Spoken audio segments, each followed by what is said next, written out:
Namo Buddhaya.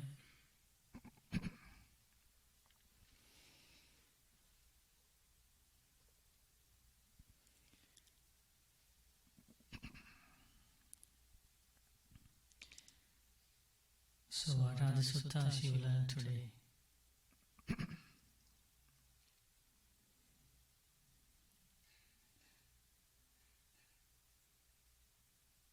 Did you learn suttas today?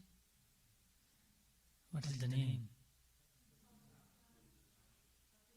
In the morning you learned Pathika Sutta. And where do you find that sutta? Which Nikaya? Digha Nikaya. Because it is a long discourse taught by the Buddha. I think, did Bhante do the entire sutta or did he summarize? And did you see the psychic powers of the Buddha? Did you learn about them?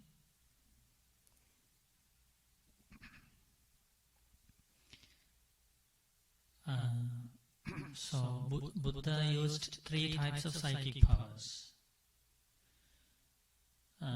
In that sutta, how many did you learn? So the first type of psychic power the Buddha uses is called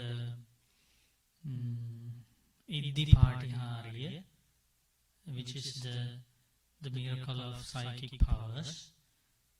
The second one is Adesana Patihariya. The Buddha, it is called the miracle of mind reading. And the third one is Adesana Patihariya, the miracle of teaching. So those are the 3 types of miracles used by the Buddha out of compassion for gods and humans. Which one was highly praised by the Buddha? The miracle of teaching. Why is it called a miracle?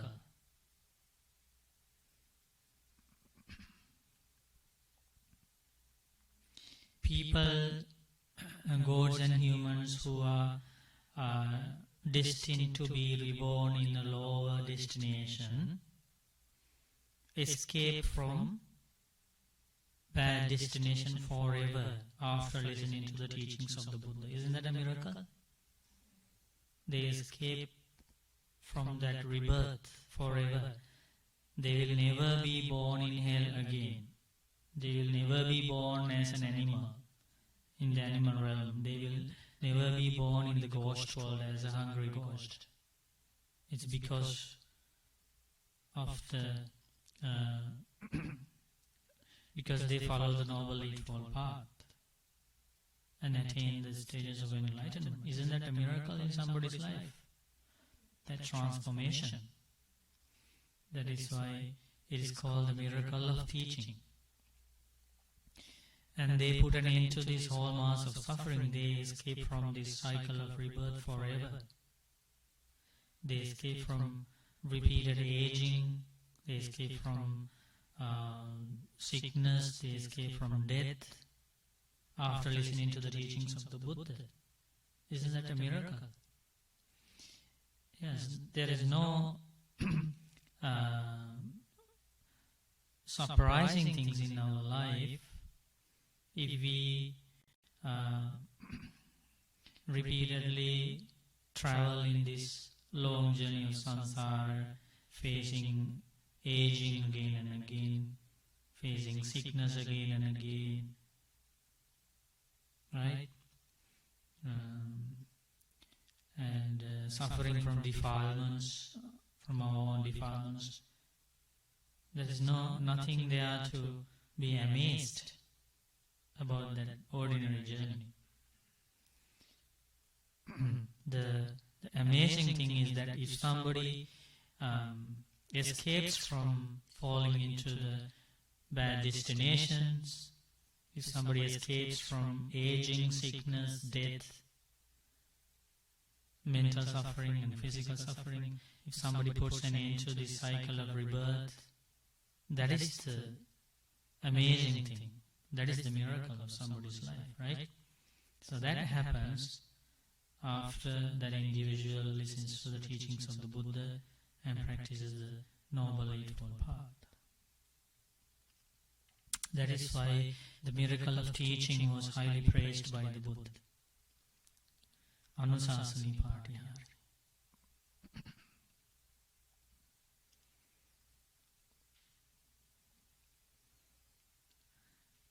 So today you observed 8 precepts early morning, and are you keeping them well?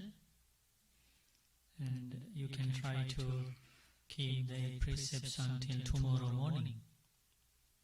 So tonight you will be fasting, and then tomorrow morning you can go back to 5 precepts. What do you think? Is it difficult?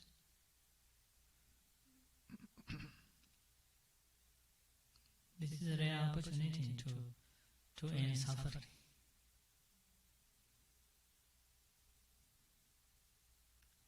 And we encourage you to observe 8 precepts more times during the month. 2 times, 3 times, 4 times per month.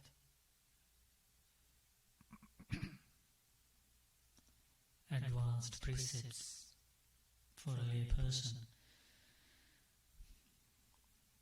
So that is in the Patika Sutta you learned the amazing qualities of the Buddha, and still some people, even some monks, couldn't understand, right? So they couldn't develop that confidence in the enlightenment of the Buddha. That was unfortunate.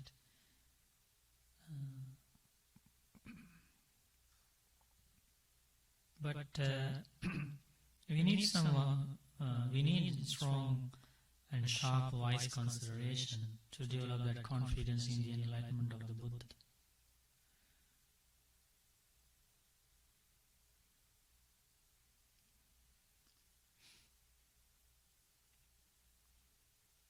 And that confidence becomes the base, the foundation of the spiritual path.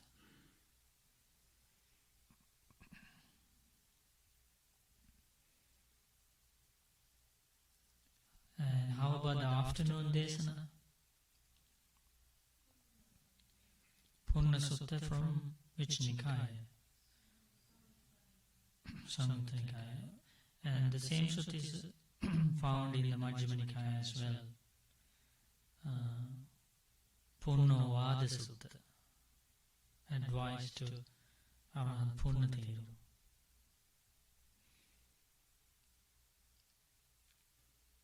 Is it an ordinary life or an extraordinary life? Extraordinary, right? That patience, that loving kindness, it's extraordinary, right? So, what did you what is the lesson you learned?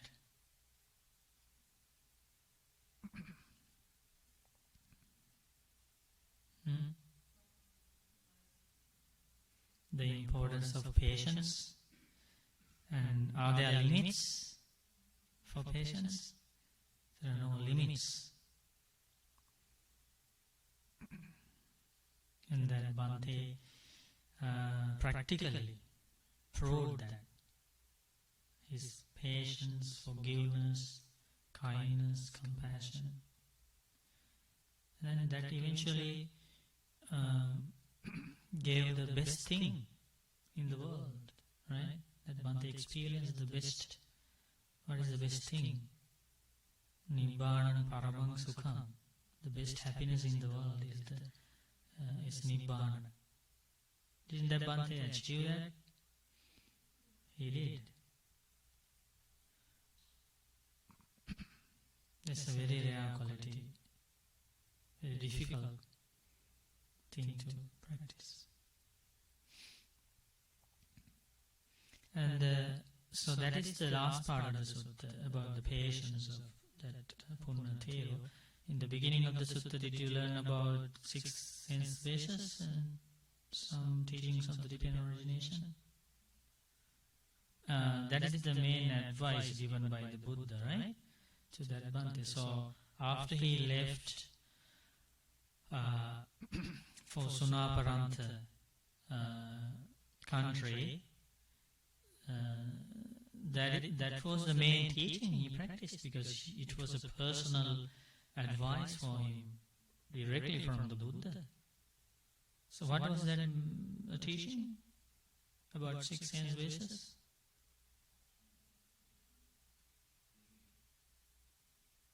About craving for sense bases and how to end craving. I'm asking you, because you learned the full sutta, right?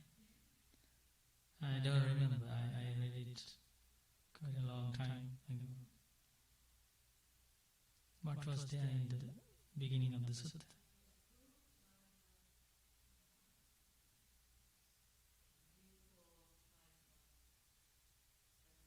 Did the Blessed One teach that if craving arises, it always arises for an object you have seen before, you have heard before? No? What was it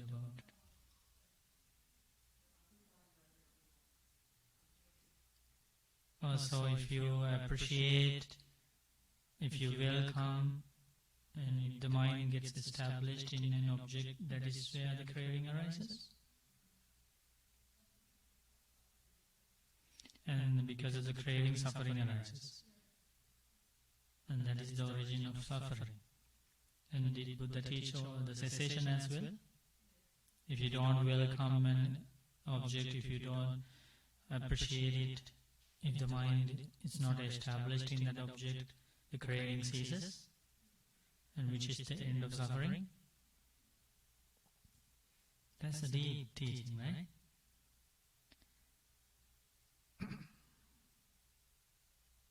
Very rare Dhamma.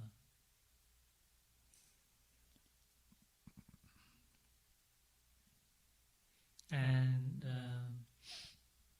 so it is remarkable we still get to listen to these teachings taught by the Buddha about 2,600 years ago. These teachings are so precious, still showing the path to liberation.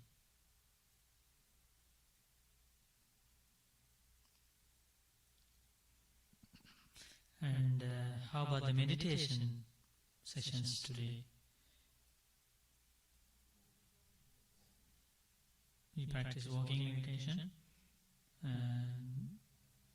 loving kindness meditation, metta, breathing meditation, Buddhanusati meditation. Are you happy?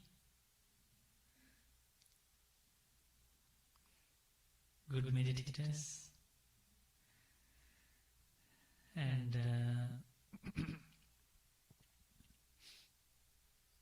sometimes it's difficult. Not sometimes, most of the times. Because the mind is wandering, right?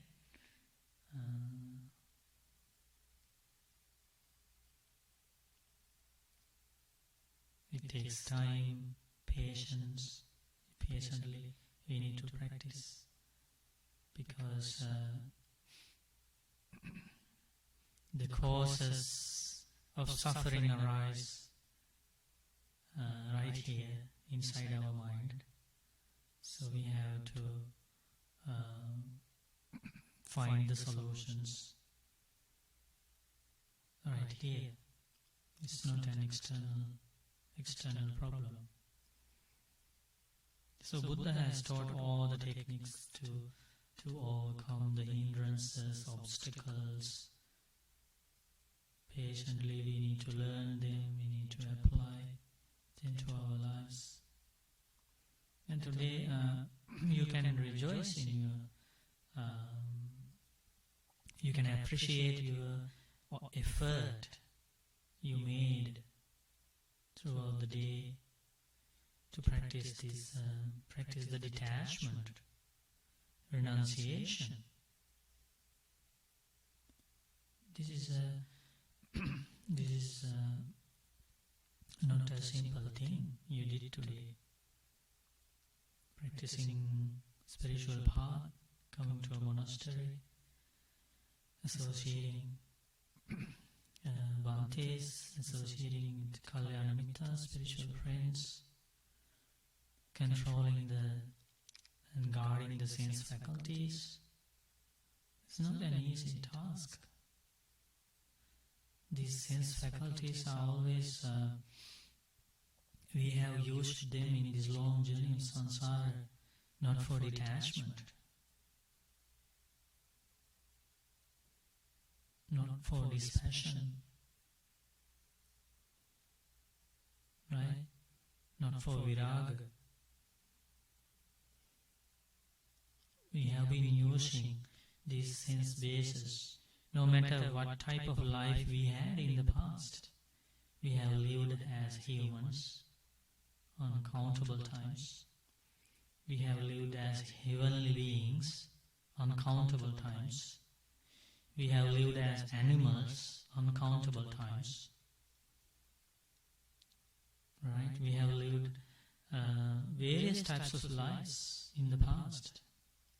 That's why Buddha teaches in Samyutta Nikaya, Buddha teaches when you see somebody very handsome, very beautiful, gorgeous look, when you see somebody very rich, somebody famous, then come to a definite conclusion.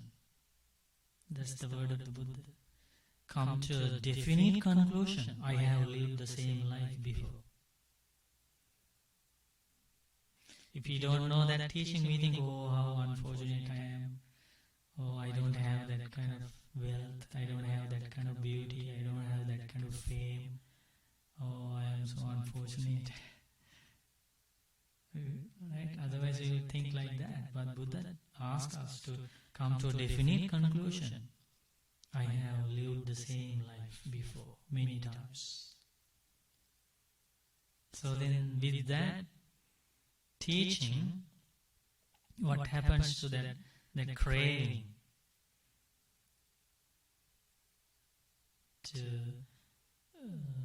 that arises in somebody's mind with those kind of unsatisfied wishes, that craving disappears, and the thinking pattern is transformed. Not only that, in the next sutta, Buddha teaches, when you see somebody who is very poor, not beautiful, going through so many problems in life, difficult times,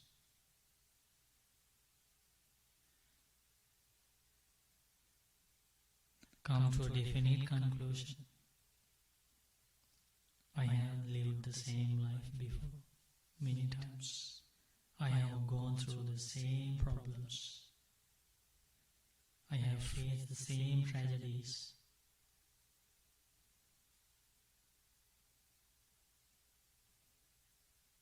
So then we don't think, oh, that person is very unfortunate. I am fortunate. Can we think like that? No. We have lived the same life, and if we miss this opportunity to... and what is the reason for that? Buddha teaches, why is that? What is the reason? It is because amongst this samsaric journey is without a discoverable beginning. It is endless. We have lived the same life again and again. We have done the same thing again and again. We journey through this cycle endlessly. And Buddha teaches we have suffered a lot due to the separation of loved ones, due to the loss of belongings, due to the loss of death of parents, family members, children. It is because, monks, this samsara is without a discoverable beginning. Pubbha kodina panyayati.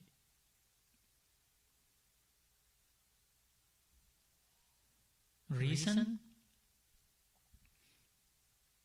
Because we did not realize the Four Noble Truths. You learned about the Four Noble Truths in the beginning part of the Purna Sutta. That is about Four Noble Truths. Sixth sense basis is the Noble Truth of suffering. Craving for the objects is the cause of suffering. Cessation of the end of craving is the end of suffering. Nibbana. The path to end craving for objects is the Noble Eightfold Path. So you already learned the Four Noble Truths.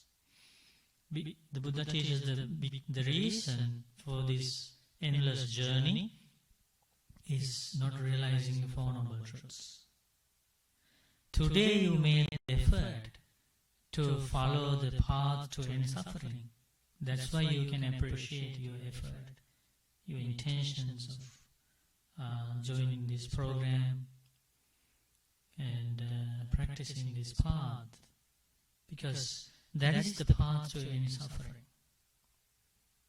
Listening to the Dhamma, associating with spiritual friends, practicing samatha and vipassana meditations. So you can rejoice in that powerful good karma of the development of the Noble Eightfold Path. But at the same time, we need to make a determination to cultivate the Noble Eightfold Path more frequently. The factors of the Noble Eightfold Path. Should we wait until the next Vesak celebration arrives?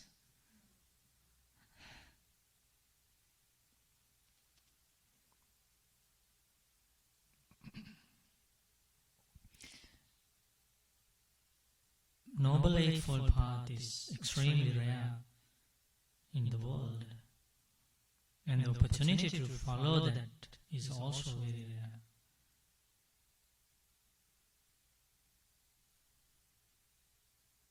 This is the only opportunity. We should not miss this opportunity to follow the Noble Eightfold Path and at least to enter the Noble Eightfold Path. If we can enter the Noble Eightfold Path in this life, the path will guarantee that we will get access to that Noble Eightfold Path after death. When we go to the next life, Buddha guarantees that you will be born in an environment where you will get another opportunity to follow the Noble Eightfold Path, where you will get to associate with spiritual friends again. There are only two worlds where you can follow the Noble Eightfold Path. Basically, there are 5 destinations where the karma can take us. There are 5 destinations the karma can take us anytime. Maybe tonight, or tomorrow, or in a week, or in few months, or in few years. The karma will take us to one of these 5 destinations.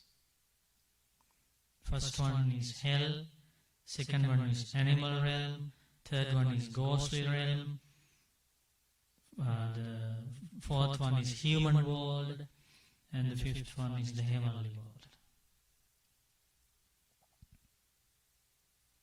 here heavenly means Brahma world is also included.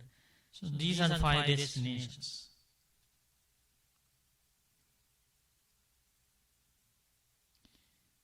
We came to the human world also from one of these 5 destinations. So some of you have came here from heaven, some of you have come from a human world, some of you have come from animal world, some from ghost world, some from hell world. Do you know where you came from?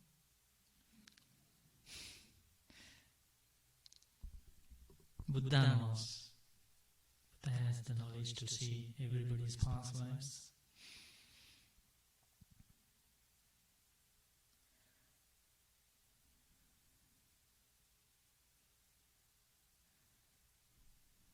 Some monks and some lay people, through their some unusual behavior patterns, and then they were brought to the Buddha, and then Buddha would reveal their past life. There was a monk at that time, and other monks noticed that this monk is like when he walks, he has a very kind of brave look, and his hands are not moving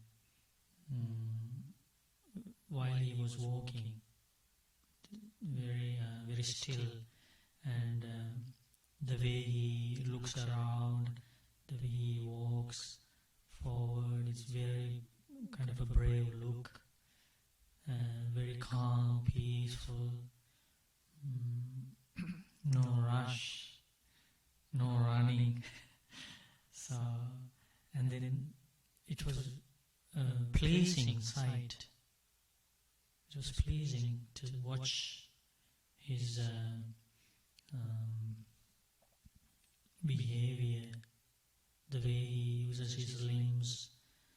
So then monks were talking about that, and eventually reached the Buddha, and Buddha revealed he was a lion in his previous life.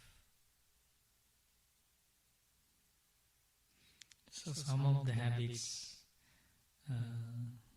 will be noticed. When we think about our habits, it's scary to think where we have come from. Anger, greediness and all these things. We don't know. Yeah. Because, Buddha used the life of the lion in several occasions to teach the Dhamma. Buddha taught about the fearlessness of lions, saying the lion is the king of the beasts. In the same way, the Buddha is the king of gods and humans. The Lion King. That is the name for the Buddha, right? And also Buddha used the sleeping posture of lions. Savior, right? Teaching that the lions always sleep on the right side. And before he sleeps, he checks his legs, tail and everything, which location and the way they are located. And so as soon as the lion wakes up, he checks whether his tail is at the same place before he went to sleep, and whether his legs are on the same location. And if that is so, the lion is so happy. If they are not moved. If they are moved, the lion is sad. Buddha read the lion's mind. And Buddha using the same the sleeping style, seeing a Seiya, the sleeping style of a lion, and Buddha asks all of his disciples to sleep in the same way, turning the right side. And with the mindfulness of waking up early morning, Uttana Sanyam Manasikaroti. Isn't that beautiful?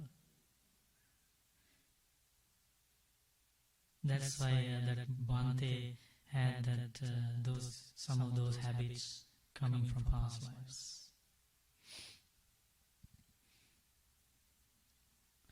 And so as soon as our consciousness is released from this body, the consciousness will get established in one of those realms, one of those 5 realms, and that will be another life.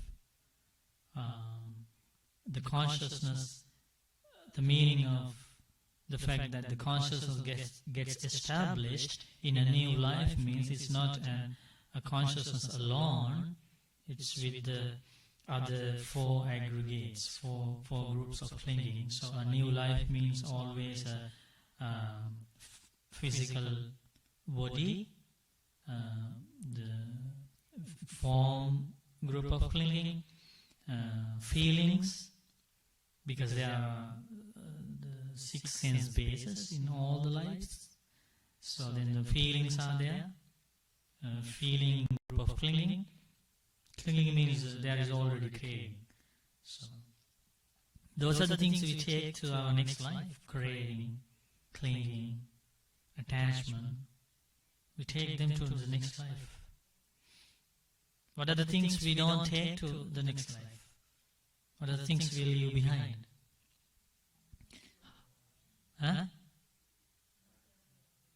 House, vehicle, husband, wife, kids, pets, money, bank account. We leave everything behind, all those material things. We take along with us to our next life. What do we take?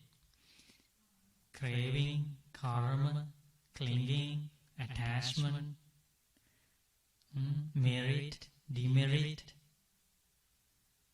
practice of Noble Eightfold Path, stages of enlightenment, we take to our next life. If you attain the first stage of enlightenment in this life, you don't have to redo it again in the next life, because you take it with you to the next life. But the thing is, what do we give priority to? To the things we take along with us to our next life, or to the things we leave behind? That is the question. That is the question.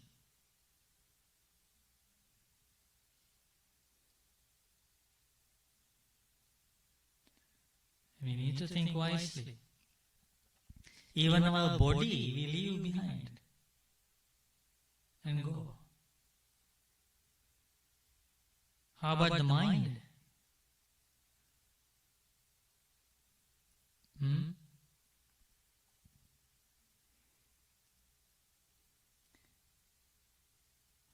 We leave the body behind, but we give priority to the body. The entire world gives the priority to the body.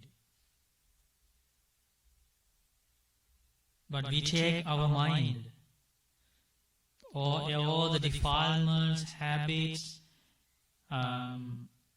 weaknesses, or the development of the mind will go to the next life. When we are born there, it's not a brand new life.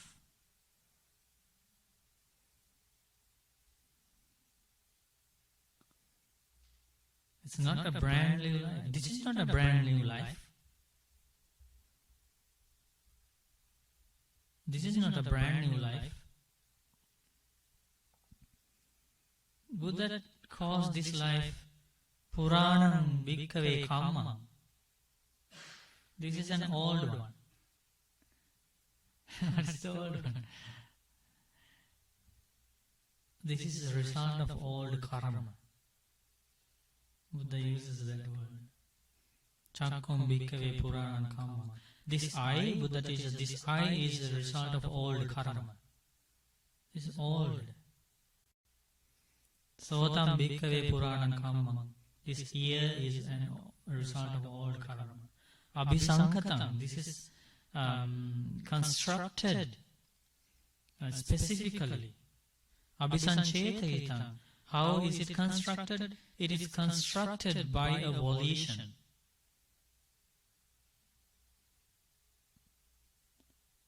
This eye, ear, nose, tongue, body and mind was constructed by our own volition in our past lives. According to that past karma, we have gained these things. That's why they are different from person to person.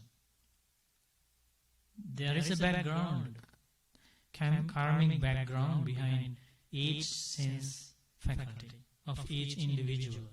That's why they have various different lifespan for everybody's sense faculty. Some people lose eyesight at the age of 40, some people lose eyesight at the age of 50, sometimes some people lose eyesight at the age of 70, like that, right? And some people never lose eyesight till the end of life. That's good karma. Some people lose hearing at the age of 40, some people lose hearing at the age of 50, some people never lose hearing till the end of life. See, that's the difference of karma. So, yeah, so always a new life means the combination of physical form, which is the body, rupa, and feelings, which is vedana, and then perceptions through the sense faculties, which is sanya, and then volitions or thoughts. That's the kind of constructing part of the life. From the day first, we take rebirth in a new life. The karma is arranged for the next life. That's the discovery of the Buddha.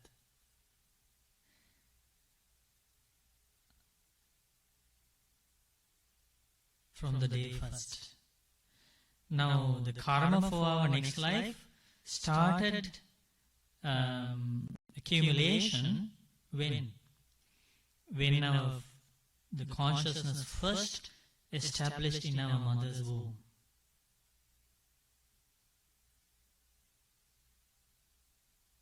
That's the danger of this samsara. That's why even a baby passes away, even an embryo in the womb of the mother passes away. Another life is ready for that embryo.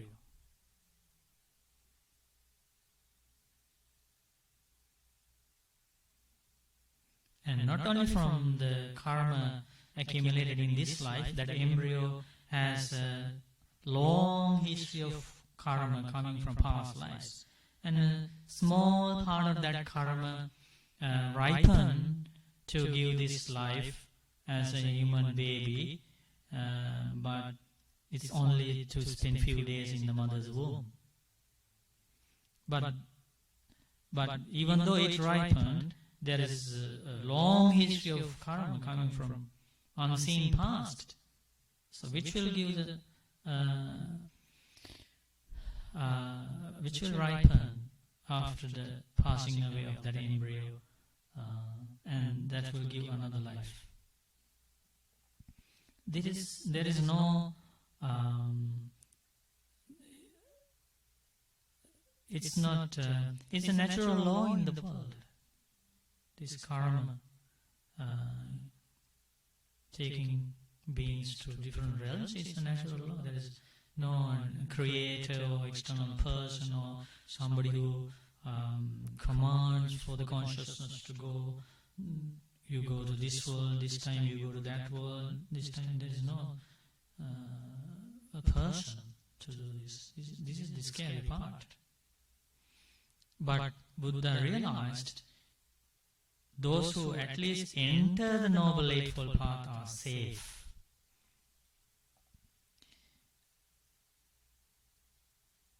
They are safe because after they have entered the Noble Eightfold, they haven't fully completed the Noble Eightfold Path. They have just entered the Noble Eightfold Path, and even that is very safe because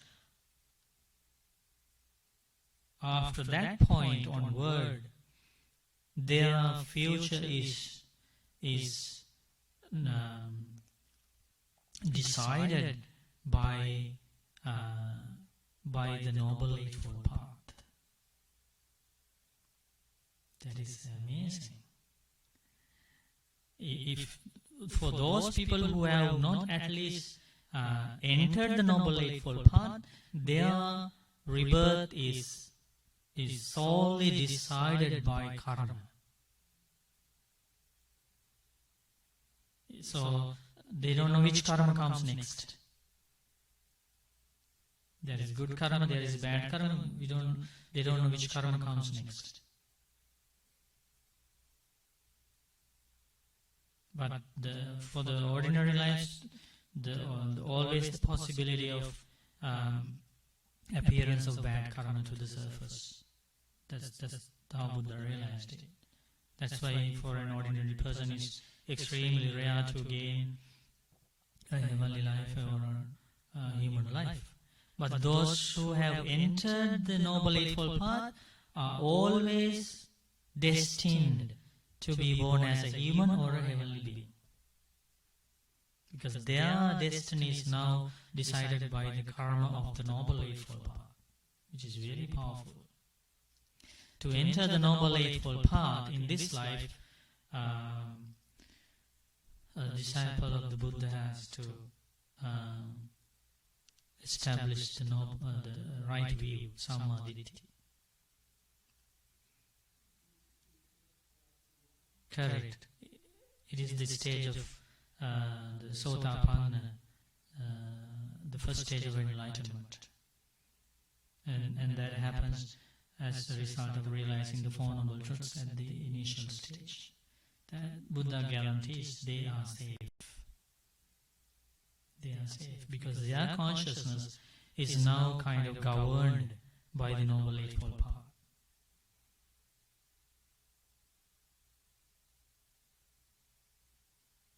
That is the security given to this world by the Buddha. So, stream entrant, the first stage of enlightenment, to achieve that, Buddha teaches you have to do good things. You have to be a good, nice person. You have to abstain from killing. You must abstain from stealing. You must abstain from sexual misconduct. You must abstain from lying. You must abstain from intoxicating drinks and drugs.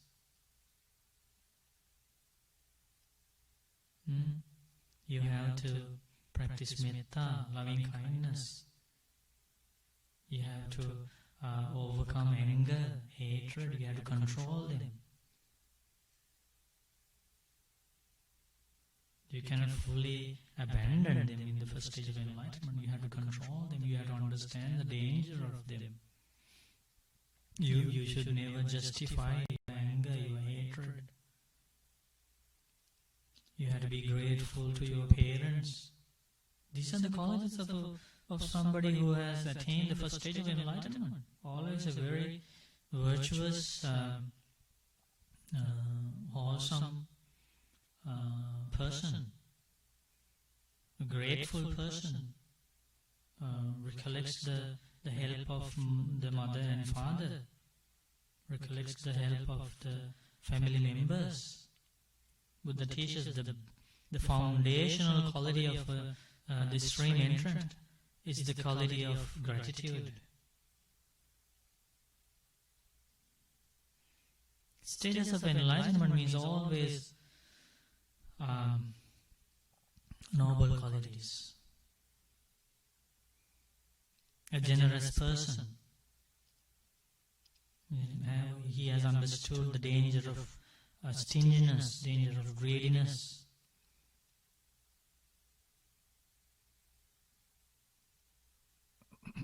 And he has unshakable confidence in the enlightenment of the Buddha, unshakable confidence in the Four Noble Truths, the teachings of the Buddha, unshakable confidence of the Noble Sangha, the enlightened monks and nuns, and the disciples of the Buddha. That confidence guides him throughout the entire practice of the Noble Eightfold Path. So there is a way out. But in order for people to understand the urgency of following the path, definitely Buddha had to explain about the problem, right? That's why Buddha talks a lot about this problem of life. Otherwise, if we don't understand the problem, why do we need a way out? We think we have money, we have a house, we have vehicles, we have food, we have everything, I have a job, so what's the problem? But Buddha had to explain, there is a problem in this life. There is a consciousness in this life. Not only the external things. There are internal things in this life that ordinary people never understand how they function. There is this subtle thing, invisible thing called consciousness.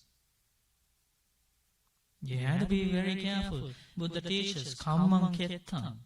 Feel is the karma. Vijnanam bijam. Consciousness is the seed.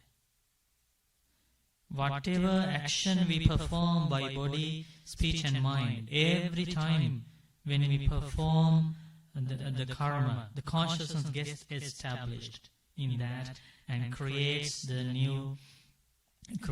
background, the necessary conditions for rebirth. Consciousness cannot be controlled. Karma can be controlled. When the karma is controlled, consciousness is affected. The only way that consciousness is the thing that gets established. Buddha teaches, kammam kettam vijnanam bijam tanha sineo. The water is the craving. So we have the field, the farming land, which is karma. Consciousness is the seed, the thing that's going to be planted. And what do we need? We need water. Right? That's the craving. Where is this craving? When we see something beautiful, craving is there. When we hear something, craving is there. When we smell something, craving. When we taste something, when we touch something, when we think something, craving is there. Rupa tanna, sabda tanna, gandha tanna, rasa tanna, poddappa tanna, dhamma tanna. So that's not far away. That's not something hidden. It's all we live with that. So tanna is the water, Buddha teaches, and then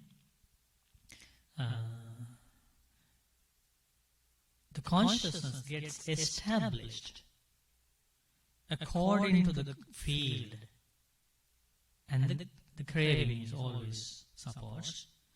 It goes with us wherever we go. The consciousness only gets established on that field of karma. That is why the enlightened monks and nuns, karma field is deleted. Even though they act with body, speech and mind, there is no karma accumulation. Karma field is deleted. So the consciousness gets not established in a new life. How? Because there are no necessary conditions there.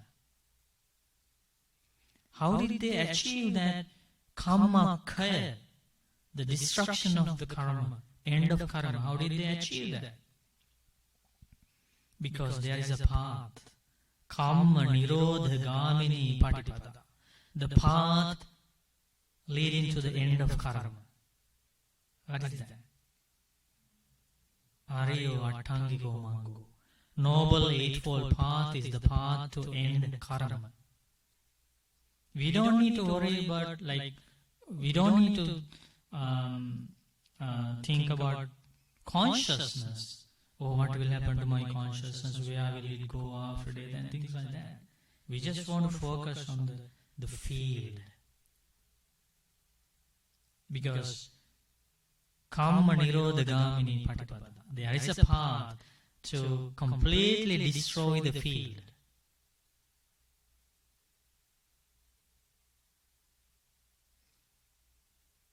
When that happens, Tekina Bija, the consciousness dies. Consciousness is ceased. We call it Vinyanasa Nirodhena. With the cessation of consciousness. Consciousness ceases when the karma field is deleted. Then an amazing thing is achieved by practicing the Noble Eightfold Path. And you have been practicing the Noble Eightfold Path today. See, what is the Noble Eightfold Path? Sila, Samadhi, Panya. The 8 factors of the Noble Eightfold Path is categorized under the 3 aspects. Sila, Samadhi, Panya. Precepts. Not only concentration, right?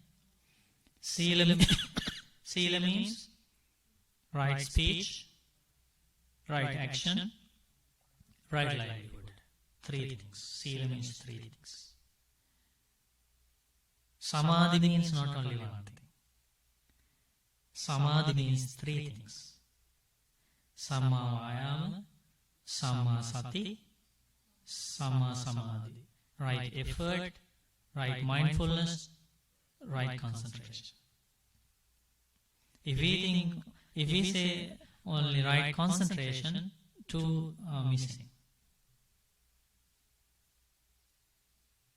Samma Samadhi. So Sila, Samadhi, Panya. Panya means 2 things. Right view and right thought. Right? Samma Ditti, Samma Sankappa. Sila, Samadhi, Panya. So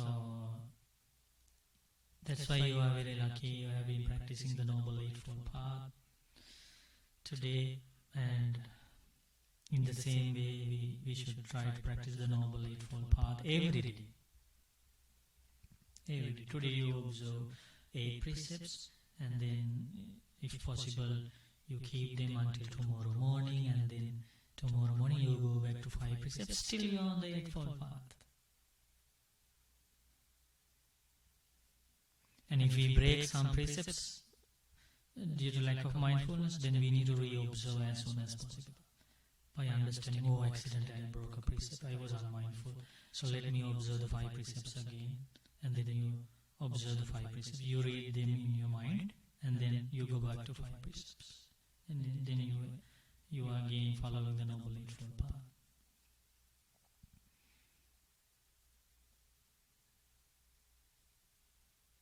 Think about the wisdom of the Buddha, finding the way out. So now you understand the importance of entering the Noble Eightfold Path? That is the safe life. So you think you have the opportunity to enter the Noble Eightfold Path in this life?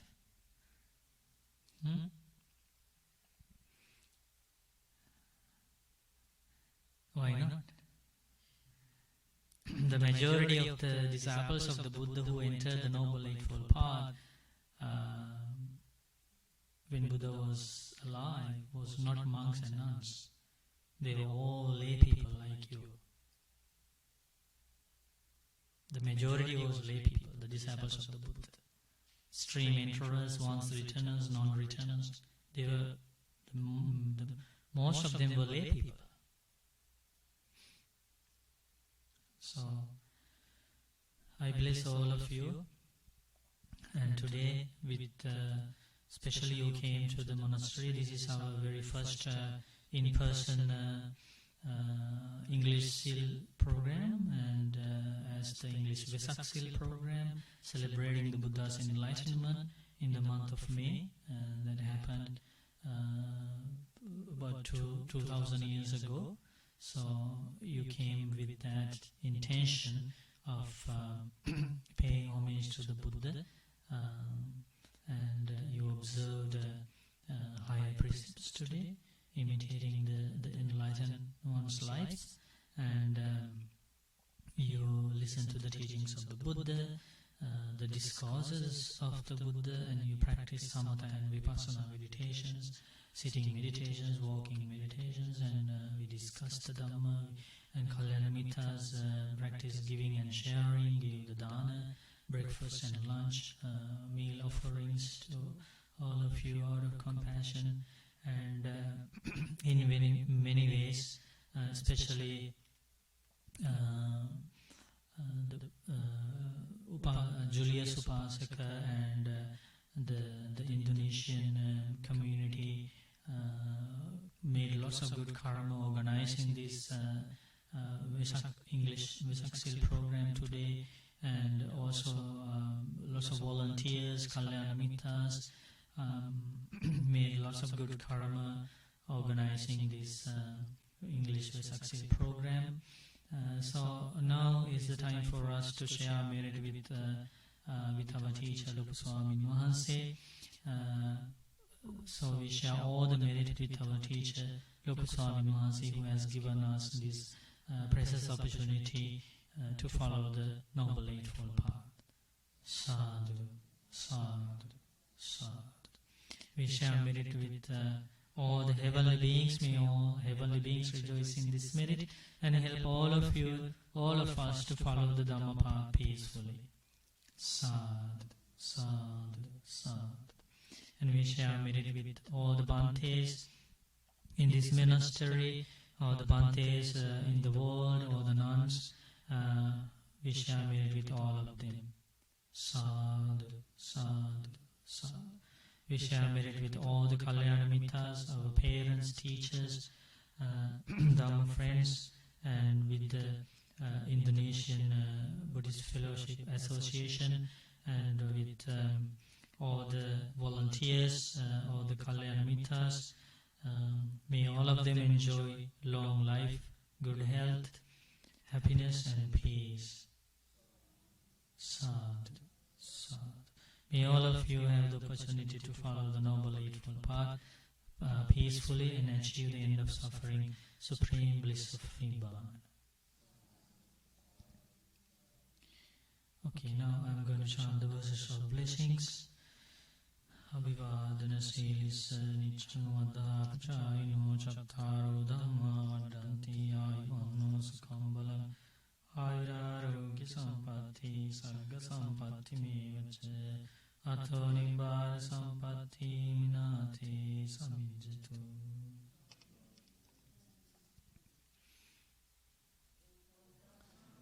Sukhiyotu. Sadhu sadhu anumodami. Sadhu anumodeta.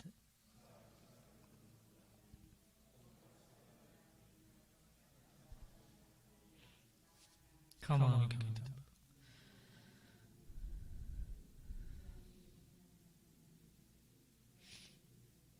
Sukhi hotu, dukkha mucchantu. May you be well and happy. Namo Buddhaya.